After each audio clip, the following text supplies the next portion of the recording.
Hey guys and gals, today I decided maybe I should make a hero tier list of Cardwars Kingdom though. There are lots of heroes though, different fun characters to play though. There's lots of funny voice lines they have, but as you know, what makes the hero a playable thing is their flute cards though. Some people don't know who characters to use, so I'm going to be making this video how powerful their flute cards are, if they're a must-grab hero though, or if they're a hero you probably should skip by or reconsider. So, we're going to start, before we start with anything, Finn is going in his own tier. The reason why, because Finn seems to be an all-rounder for everyone. Once you unlock Finn, people really don't seem to switch away from him. They forget Jake is probably a character you can play. Finn just seems the character that everyone plays though. In my opinion, I don't think he's that good. Really only 2 of his flute cards are like OP though. The other ones are sort of meh. Energy Sap can be great though, but 3 energy and area blue planes, horrible. So yeah, Finn is going in the Finn tier. Mainly because once again, he's an all-rounder. Starting off with Jake. I'm going to put Jake at the B tier. The B tier is the bottom. Jake's flute cards is good at the start, but once you realize it, you realize his flute cards are too, how do I put this, risky though. What I mean by that is Jake's flute cards, hang on, let me load into it. I have to turn this down. Jake's flute cards, Cornfields is a good environment, especially if you have a 2-cost creature that can do like over 80 damage. However, his other cards can be somewhat risky. Usually when you get a Jake flute card and you barely have energy, you really want to play it like on the next turn. And your opponent can probably do something about that. Like, especially Sandy Sands creatures, they can put Revenge, Thorns on them. Blue planes can put Shield on them. There are even some cards that can remove attack up though. So Jake flute cards are sort of really risky to play though. You obviously have to know what you're doing when you play Jake though. So that's why Jake is at the bottom. Next up is going to be Princess Bubblegum. In my opinion, Princess Bubblegum is S tier though. And let me actually explain why though. 1, she's half off though. And 2, her flute cards are really, in my opinion, really decent. Especially these 2 though. Double Team, draw 1 card, and Triple Team Magic Attack. Triple Team Magic Attack is a 9-cost card that now costs 0. Double Team is a 7-cost card, and you also draw 1 card from them. Obviously, your weakest card would probably be 50% direct damage. Even this is great. You probably don't even use this for the attack up though. Usually, sometimes you use this for the heal, especially if it's like a 5 or 6-cost creature though. And then you have this one. Well, some characters have their environment. Area of Nicelands is already a 2-cost card though. The fact it gives them Bullseye, because then you can combine it with things like double or triple team magic attack. You could play this on turn 9 and then play that, then it'll be all Bullseye magic attacks. Because as you know with Nicelands has the issue where it can't target a specific creature. So usually if you hit the bullseye someone else, I think that might be the one disclaimer. But still, her other ones in my opinion are really pretty powerful though. Sometimes this can get really good value because it's one of the food cards that's unexpected. People expect that she would get these 2, which is probably the 2 she probably, actually this and this is the 2 she draws the most though. This is probably the least though, but still, her flute cards are really game changing in my opinion, so that's why she's S tier. Okay, next up with Flame Princess. Flame Princess, her flute cards are really hit or miss though. Why are you crying? Stop it. Yeah, her flute cards are really hit or miss though. Giving your creature thorns, hang on, let me go to it. Oh, what? Hang on, my game stopped though. So, where was it? Flame Princess. Her flute cards are really hit or miss though. Sandy Sands, for those of you who know, Sandy Sands does 5% direct damage to the entire team. It's great for moving shield, but if your creature always gets critically hit, pretty much if you get cards like this, basically these 2 cards, you really gotta know what you're doing. You really gotta know how a Sandylands work though. Her other ones are pretty good though. Thorns can be pretty decent, especially against corn creatures. The thing is, like, Revenge is also great. especially if they're using magic attacks. However, with Sandy Sands, that's a critical magic attack hit though, and they could do something about the thorns. One good thing, the reason why she's not like down below, unlike Jake, is because her flute cards, these 3 flute cards are really like stall flute cards though. Literally, if your character has something powered up, they should like, maybe I shouldn't attack with that. 3 turns is a while though too, for 3 flute cards. This one is like, you get environment 3 energy, and then this one, area sandy signs. Pretty much this one's good if you like plan on making this bulky character take big hits because of the thorns. So yeah, you really gotta know what you're doing. Like, probably one of the most, you really gotta know what you're doing characters in the entire game though. So, she's in, she's in A tier. She's almost down with Jake though, but yeah, mainly because hers is really stall dependent. Okay, Lumpy Space Friends. In my opinion, probably one of the most funniest voice line characters in the entire game though. So let's look at hers real quick.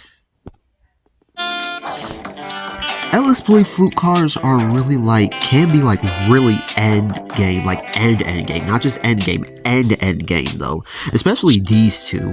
You have 20% duration and 20% poison. If 4 of your creatures die, that's 100%, so that's an insta kill. And then 80% poison, which is basically an insta kill.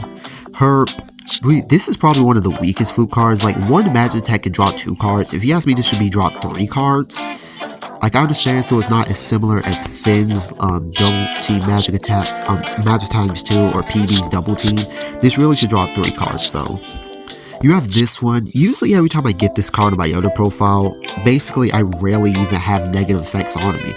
This actually should be 100% HP and not just 50. And then you have this one, another weak card, more for 3 turns. Your opponent can just put shield on them though, which can remove it though. 3 turns is a while, but still, they can literally just put shield on them, which really isn't going to do that much though.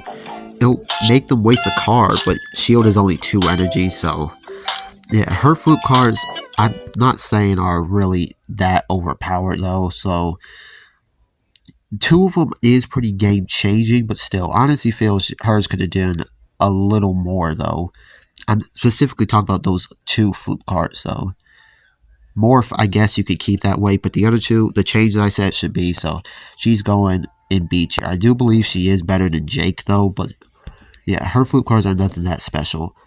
Marceline, I really don't even have to go to the game though to describe this. We all know how cheesy Useless Swamp can be though. Literally, you have Useless Swamp, not really an environment you play with creatures, but can be somewhat powerful, especially you like put heroic on a creature from time to time. You have 35% poison, 25% poison and blind. You have that one card of 50% poison for 0 cards. You even have 200 life leech and draw a card from each of them though. Now that's pretty powerful. It's probably one of the flute cards I see least out of all of them though. But yeah, poison can be useful unless the opponent has Deputy Hot Dog. Then her flute cards are pretty powerful. Grand Prix. Grand Prix. I'm not gonna lie to you. Grand Prix, in my opinion, is not great though. He relies on how many cards you have in your hand. Now, I'm not saying if you have a good deck that can draw cards, especially with Chest Burglar, Wizard Elf, then go for it though. But I'm talking about you can't just buy him because like you want to buy him though. Basically, each time I get his flute cards towards the end of the game, I'm basically out of cards in my hand though. You're gonna have 2 cards in your hand though, which yes, can be useful, but 10 direct damage, that's only 20% though. You have 25 attack up, that's only 50. Gain 1, that's only 2. His is like, out of all the characters, like probably the most situational out of all of them though. Because if you have lots of card draw, sometimes I don't even look at my flute meter though. I sometimes don't notice I'm close to a flute card though, until I realize it's too late. Like, oh wait, I should have drew lots of cards though. And then yeah, so his flute cards are really not great in my opinion. They can be good. I'm saying, if you have a good card draw deck, then yeah, go for it. But if you randomly just buy him, in my opinion, he is not good. Okay, Lemon Grab. Oh my goodness, man. If you ask me, if this game went through buffs and nerfs, probably like more than the other two though. Lemon Grabs does like way too much value though. Literally, let me actually go to the game. Let's do this. Like literally, Lemon Grabs, like he relies on how many enemy creatures are on the board though. Now if you ask me, that seems a little too much. Like if you have 4 creatures, this is basically area 200 attack up. This one you have area bullseye and counterattack times 4. This one you have defense up and thorns for 4 turns. This one 4 shield and 4 counterattack, 4 magic attacks. Like basically, people aren't predictable like this. They know not to go to place out lots of fluke cards. But once you get to the high game, you're gonna want to know, like, I should probably place out some creatures because he could probably do a good play. Especially if they have a creature like Sergeant Sandwich, Deputy Hot Dog, or Steak Chop. The 2-cost characters that can deal a lot of damage, though. Like, I swear, Lemon Grabs is like way too much. So he is S tier. People were kept on asking what hero I should buy, and now that I see it, Lemon Grab is literally, fluke cards are too OP though. Okay, next you have Ice King. Ice Kings is like the same as Lemon Grabs though, but yeah, once again he relies on how many creatures are on the board though. Ice King, I don't know. I played on my other profile. His fluke cards are pretty powerful, though. Basically, if your opponent has 4 creatures, he has 25% direct damage. So 4 creatures, that's 100. 2 energy, that's 8 energy. You have energy sap, though, which is probably one of the best ones, though. 8 energy sap if they have 4 creatures on the board, though. That's pretty much like a free turn, another turn for you. You have 25% HP heal, which is pretty much his weakest card, though. And then you have 75 attack up, though. Basically, his is like Lemon Grab, except it's not area, though. So, his fluke cards are pretty powerful, but there's just something about him that doesn't seem a little too, come on. So, I'm gonna put him in A tier. Like, he's almost S tier. He's almost game-changing S tier, but I'm gonna put him A tier. That one fluke card is probably the thing to keep him being better than Flame Princess, though. But yeah, he's almost S tier. Now BMO. In my opinion, BMO was the first hero I bought, and in my opinion, BMO is S tier. I honestly find him better than Marceline, in my opinion, though. Maybe, I don't know about better than Bubblegum, but BMO's fluke cards are can be really defining, though. He relies on how many creatures. Actually, no, he relies on which deck did I have him in? I don't have him in here. Okay, let me just switch to him. Yeah, he relies on if you played a card before that turn. So this one, if you played a card, that's 250 attack up, which is 50 more than Jake's. You have 2 energy, probably his weakest one though, basically only gaining 4 energy, plus 1 defense, 3 energy. This one, which is one of my favorites in the entire game, removes all positive effects for the enemy creatures and deal 10% direct damage to them. I literally won battles against the Husker Dragon and Plain Jane because of this specific card though. The fact it doesn't even matter if they have shield though, pretty much basically just Thanos snap all their abilities. You have Area Morph, which is much better than Lumpy Space Person because it's area. That means they have to spend multiple cards though. I'm pretty sure there's no card that grants area shield besides Lemon Grabs. Is there? Well yeah, there is still Finn's fluke card though, but still. And even for 2 turns, that seems to be like a lot though. Like obviously 3 turns will be 2, but the fact is area is literally what makes it much better than LSPs. And then you have this one, which is another broken one. Area block card times 3. And if you played another card, area slow.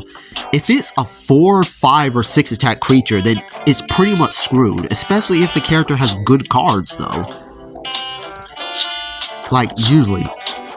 Play this on Steak Chop, though. Then pretty much the people will be like, oh geez, I'm gonna struggle. Yes, they can put haste on them, but things can't remove block card, though. They can draw cards with other cards, but still. Like, this one, like, towards the end game, this one is probably one of the most powerful. These two are probably the most powerful endgame ones in the game. This one is a good stall card though.